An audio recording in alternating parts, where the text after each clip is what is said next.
നമസ്കാരം, എല്ലാവർക്കും സ്വാഗതം. ഇന്നത്തെ ഡെയിലി അപ്ഡേറ്റ്സിലേക്ക്. ഇന്ന് 2025 ഡിസംബർ മാസം 12-ാം തീയതി വെള്ളിയാഴ്ച. ഇന്നത്തെ ഏറ്റവും പ്രധാനപ്പെട്ട വാർത്താ അപ്ഡേറ്റുകളും നാളെയും വരും ദിവസങ്ങളിൽ നിങ്ങളെല്ലാവരും അറിഞ്ഞിരിക്കേണ്ട, ശ്രദ്ധിക്കേണ്ട വളരെ പ്രധാനപ്പെട്ട അറിയിപ്പുകൾ, അപ്ഡേറ്റുകളൊക്കെയാണ് ഡെയിലി അപ്ഡേറ്റ്സ് നിങ്ങളുമായിട്ട് ഷെയർ ചെയ്യുന്നത്. എല്ലാ പ്രേക്ഷകരും പൂർണ്ണമായിട്ട് ഈ അപ്ഡേറ്റുകൾ ശ്രദ്ധിക്കുക. നിങ്ങളെല്ലാവരും വീഡിയോ ഒന്ന് ലൈക്ക് ചെയ്ത് എല്ലാ പ്രേക്ഷകരിലേക്കും മറക്കാതെ ഷെയർ ചെയ്ത് എത്തിക്കുക. നമ്മുടെ വാട്സപ്പ് ഗ്രൂപ്പിലും മറക്കാതെ ജോയിൻ ചെയ്യുക. വാർത്തകളും അറിയിപ്പുകളും കൃത്യമായി നമുക്ക് വാട്സപ്പ് ഗ്രൂപ്പുകളിൽ ലഭ്യമാകും. വാട്സപ്പ് ഗ്രൂപ്പിൻ്റെ ലിങ്ക് വീഡിയോയുടെ ഡിസ്ക്രിപ്ഷനിലും അതോടൊപ്പം തന്നെ കമൻറ്റിലും നൽകിയിട്ടുണ്ട്. എല്ലാവരും ഏതെങ്കിലും ഒരു ഗ്രൂപ്പിൽ മറക്കാതെ ജോയിൻ ചെയ്യുക. ഏറ്റവും ആദ്യത്തെ പ്രധാനപ്പെട്ട വാർത്താ അപ്ഡേറ്റ്, ഇന്ത്യക്കാരെ സംബന്ധിച്ചിടത്തോളം പ്രത്യേകിച്ചും തങ്ങളുടെ ജീവിതത്തിൽ ഒരു കാരണവശാലും ഒഴിച്ചുകൂടാനാവാത്ത ഒരു പ്രധാനപ്പെട്ട രേഖയാണ് ആധാർ കാർഡ്. ഇന്ത്യയിലെ പൗരനാണെന്നതിൻ്റെ തെളിവ് മുതൽ ജീവിതത്തിൻ്റെ പല ഘട്ടങ്ങളിലും ആവശ്യമായിട്ട് വരുന്ന ആധാർ കാർഡിനെ ജീവിതത്തിൽ പലപ്പോഴും നാം കൂടെ കൊണ്ടു നടക്കാറുണ്ട്. ഇപ്പോഴത്തെ ആധാർ കാർഡിലെ വ്യക്തിഗത വിവരങ്ങൾ സംരക്ഷിക്കുന്നതിൻ്റെ ഭാഗമായിട്ട് പുതിയ ഒരു നിയമം കൊണ്ടുവന്നിരിക്കുകയാണ് കേന്ദ്ര സർക്കാർ. യുണീക്ക് ഐഡൻറ്റിഫിക്കേഷൻ അതോറിറ്റി ഓഫ് ഇന്ത്യയുടെ CEO വെളിപ്പെടുത്തൽ പ്രകാരം മറ്റൊരാളുടെ ആധാർ കാർഡ് ഇനി മുതൽ ഫോട്ടോ കോപ്പി എടുത്തു വയ്ക്കാനായിട്ട് പാടില്ല. രേഖകളുടെ വെരിഫിക്കേഷൻ ഡിജിറ്റലായിട്ട് നടപ്പിലാക്കുന്നതിനായിട്ടുള്ള സംവിധാനങ്ങൾ വളരെ വൈകാതെ തന്നെ എല്ലായിടത്തും കൊണ്ടുവരുമെന്നും അദ്ദേഹം ചൂണ്ടിക്കാട്ടി. ഹോട്ടലുകൾ പോലെയുള്ള സ്വകാര്യ സ്ഥാപനങ്ങളിൽ സേവനങ്ങൾ ലഭിക്കണമെങ്കിൽ ആധാറിൻ്റെ ഫോട്ടോ കോപ്പി മിക്കയിടങ്ങളിലുമൊക്കെ തന്നെ ആവശ്യപ്പെടാറുണ്ട്. ഇത് വ്യക്തിപരമായ വിഷയങ്ങളുടെ സുരക്ഷിതത്വത്തെയാണ് ബാധിക്കുന്നത്. ഇത്തരത്തിലുള്ള സാഹചര്യങ്ങളിൽ തങ്ങളുടെ വ്യക്തിപരമായിട്ടുള്ള വിവരങ്ങൾ ചോർന്നു പോകുമോ എന്ന് ഭയക്കുന്ന ആളുകളും ധാരാളമാണ്. അത് ഇല്ലാതാക്കുന്നതിനാണ് പുതിയ നിയമം കൊണ്ടുവരുന്നത്. അടുത്ത പ്രധാനപ്പെട്ട വാർത്താ അപ്ഡേറ്റ്, ക്രിസ്തുമസ് അവധി പുനഃക്രമീകരിച്ച സർക്കാർ.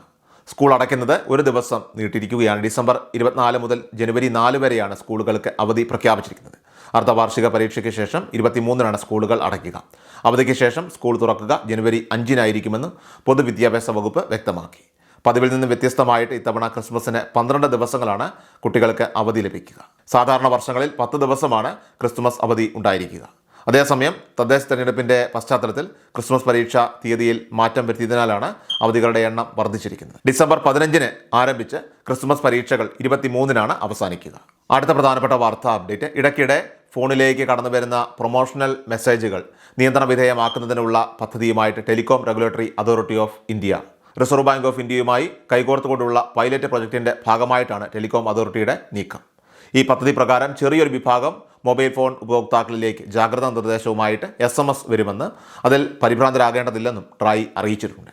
പരീക്ഷണാടിസ്ഥാനത്തിൽ ചില ഉപഭോക്താക്കൾക്ക് 127000 എന്ന ഷോർട്ട് കോഡിൽ നിന്ന് SMS സന്ദേശങ്ങൾ ലഭിക്കുന്നതായിരിക്കും. ഇത്തരത്തിൽ SMS ലഭിക്കാത്തവർ നിരാശരാകേണ്ടതില്ലെന്നും ഈ പദ്ധതിയുടെ പ്രാരംഭം വന്നോണം നിലവിലത്തെ പരിമിതികളെ കണ്ടില്ലെന്ന് അടിക്കാനാവില്ലെന്നും ട്രായ് വ്യക്തമാക്കി.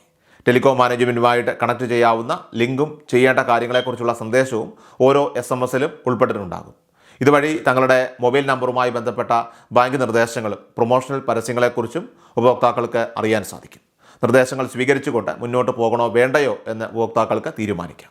വ്യക്തിപരവും സാമ്പത്തികപരവുമായിട്ടുള്ള വിവരങ്ങളെ പദ്ധതിയിലൂടെ ഒരു ഘട്ടത്തിലും ആവശ്യപ്പെടുന്നില്ല. ടെലികോം അതോറിറ്റി ഇക്കാര്യം വ്യക്തമാക്കിയിട്ടുണ്ട്. 127000 എന്ന ഷോർട്ട് കോഡിൽ നിന്നുള്ള സന്ദേശങ്ങൾക്ക് മാത്രമേ മറുപടി നൽകാവൂ എന്നും അവർ കൂട്ടിച്ചേർത്തു. റിസർവ് ബാങ്കുമായിട്ട് ട്രായ് കൈകോർത്തുകൊണ്ടുള്ള ഈ പ്രൊജക്റ്റിൽ 9 ടെലികോം സർവീസ് കമ്പനികളെയും 11 ബാങ്കുകളെയുമാണ് നിലവിൽ ഇപ്പോൾ ഉൾപ്പെടുത്തിയിട്ടുള്ളത്. പുതുതായിട്ട് രൂപകൽപ്പന ചെയ്തിട്ടുള്ള ഡിജിറ്റൽ സംവിധാനം രാജ്യത്തൊട്ടാകെ വ്യാപിപ്പിക്കുന്നതിന് മുൻപായിട്ട് ഗുണമേന്മ ഉറപ്പുവരുത്തുക എന്നതുകൂടിയാണ് ഈ പദ്ധതിയിലൂടെ ലക്ഷ്യമിട്ടിരിക്കുന്നത്. 2026 ഫെബ്രുവരിയോടെ പൈലറ്റ് പ്രൊജക്ട് പൂർത്തീകരിക്കാനാകുമെന്നാണ് സർക്കാർ നേരത്തെ അറിയിച്ചിരുന്നത്. അടുത്ത പ്രധാനപ്പെട്ട വാർത്താ അപ്ഡേറ്റ്, സംസ്ഥാനത്തെ കെട്ടിട നിർമ്മാണ തൊഴിലാളികൾക്ക് 3 മാസത്തെ പെൻഷൻ കുടിശ്ശികയുള്ളതിൻ്റെ വിതരണം ഇപ്പോൾ ആരംഭിച്ചിരിക്കുകയാണ്. കഴിഞ്ഞ ദിവസം 3200 രൂപയാണ് ട്രാൻസ്ഫർ ചെയ്തിട്ടുള്ളത്. 1600 രൂപ വീതമുള്ള 2 ഗഡുക്കൾ. ഇനി അതിൻ്റെ 3ാമത്തെ ഗഡുവിൻ്റെ വിതരണം ഡിസംബർ 15-ാം തീയതിയോടെയാണ് സംസ്ഥാനത്ത് ആരംഭിക്കുന്നത്. അങ്ങനെയാണ് 4800 രൂപ നിർമ്മാണ തൊഴിലാളി ക്ഷേമനിധി ബോർഡിലെ അംഗങ്ങൾക്ക് ലഭിക്കുക. ഇനിയും നിരവധി മാസങ്ങളുടെ കുടിശ്ശികയുണ്ട്. അതും വളരെ വൈകാതെ തന്നെ സർക്കാർ നൽകുമെന്ന് അറിയിക്കുകയും ചെയ്തിട്ടുണ്ട്. പ്രത്യേക വായ്പ ഇതിനു വേണ്ടിയിട്ട് എടുക്കുമെന്നാണ് ഇപ്പോൾ അറിയിച്ചിട്ടുള്ളത്. പക്ഷേ അത് ഏത് സമയത്താണ് വിതരണം ചെയ്യുന്നത് എന്ന കാര്യങ്ങളിലൊക്കെ തന്നെ അറിയിപ്പുകൾ വന്നിട്ടില്ല. എങ്കിലും 3 ഗഡുക്കൾ ഈ ക്രിസ്തുമസ് പുതുവത്സര കാലയളവിൽ നമുക്ക് ലഭിക്കുന്നത് വലിയൊരു ആശ്വാസം തന്നെയാണ്. ഇനി അതോടൊപ്പം തന്നെ 60 വയസ്സിന് മുകളിൽ പ്രായമുള്ള വാർദ്ധക്യകാല പെൻഷൻ വാങ്ങുന്നവർ, ഇതോടൊപ്പം തന്നെ വിധവാ പെൻഷൻ വാങ്ങുന്നവർ, ഭിന്നശേഷി ആനുകൂല്യങ്ങളൊക്കെ തന്നെ വാങ്ങുന്നവർ, കർഷക തൊഴിലാളികൾക്ക് ലഭിക്കുന്ന ആനുകൂല്യങ്ങൾ വാങ്ങുന്നവർ, മറ്റ് ക്ഷേമനിധി ബോർഡുകൾ വഴി ആനുകൂല്യം വാങ്ങുന്നവർ, ഇതുകൂടാതെ നമ്മുടെ സംസ്ഥാനത്തെ അവിവാഹിതരായിട്ടുള്ള സ്ത്രീകൾ, ഈ വിഭാഗങ്ങളിലൊക്കെ തന്നെ പെൻഷൻ ലഭിക്കുന്നവരുണ്ട്. അപ്പോൾ ഇവർക്കെല്ലാമുള്ള 2000 രൂപയുടെ വിതരണം, വർദ്ധിപ്പിച്ച പെൻഷൻ തുക ഡിസംബർ മാസം 15-ാം തീയതി തിങ്കളാഴ്ചയാണ് ആരംഭിക്കുക. തിങ്കളാഴ്ച വിതരണം ആരംഭിച്ച് ക്രിസ്മസിന് മുൻപായിട്ട് തന്നെ വിതരണം പൂർത്തീകരിക്കാനാണ് ഇപ്പോൾ സർക്കാർ നിർദ്ദേശം നൽകിയിരിക്കുന്നത്. അതായത് 25-ാം തീയതിക്ക് മുൻപ് വിതരണം പൂർത്തീകരിക്കുന്ന രീതിയിലായിരിക്കും ക്രമീകരണങ്ങൾ ചെയ്യുക.